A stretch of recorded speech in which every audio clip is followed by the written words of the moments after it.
I'm not old enough to have great memories about Grim Fandango because I was but a kid in 1998 when the game came out. While I've played most of LucasArts' adventure games over the years, I never did get to finish Grim Fandango.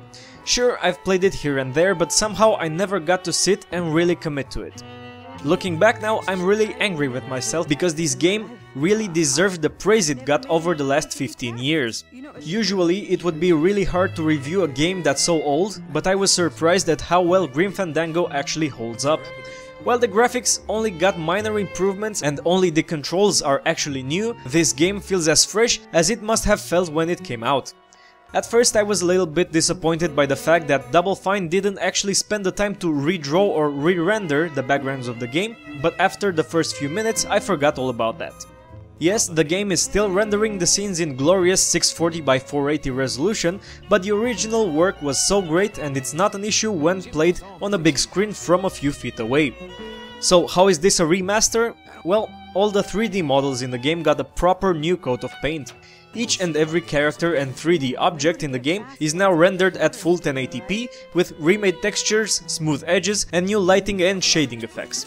The scenes actually come alive when shadows and colored light fall on the characters, making the game more beautiful than ever. While I don't have the original PC game to compare to the new PS4 version, the remastered version has an on-demand original rendering mode that you can trigger at any time. Those seeking the original experience but on modern systems can get their fix this way. But there is little reason to play like that when most of what's different is just adding to the experience without altering the game in any negative way. The best thing about the new version isn't the new shiny paint on the graphics front, but the actual control scheme. The default control method for the remastered Grim Fandango is the new camera relative movement that makes Manny move in the direction you push the analog stick.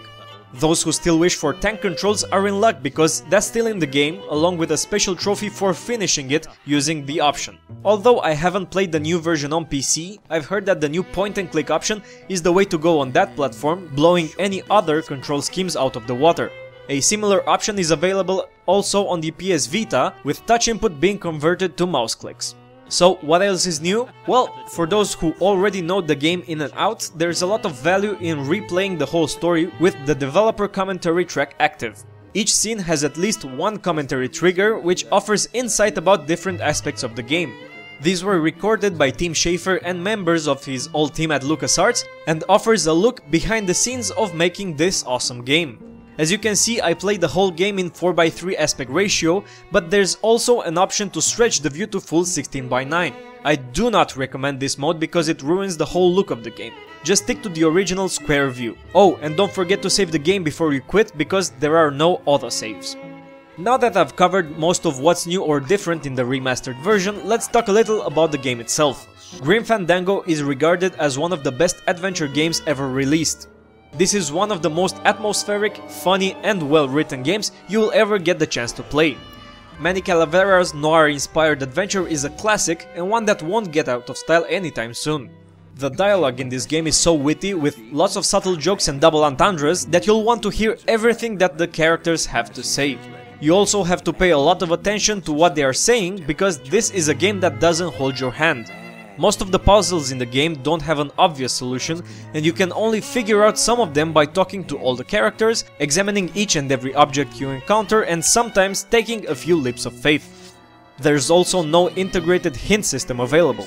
You either figure it out on your own, or you can search for a guide online in order to advance. It's up to you if you want to cheat or not. If you've played Grim Fandango in the past, you know what you're going to get.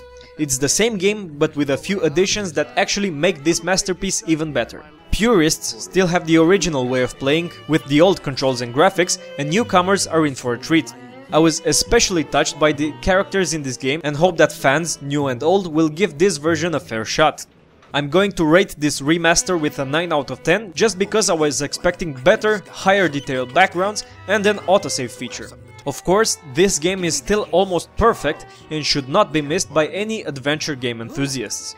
If you like this video, leave a comment, share it with your friends, and please don't forget to subscribe to Player-One Reviews. Thanks for watching, and I'll see you next time.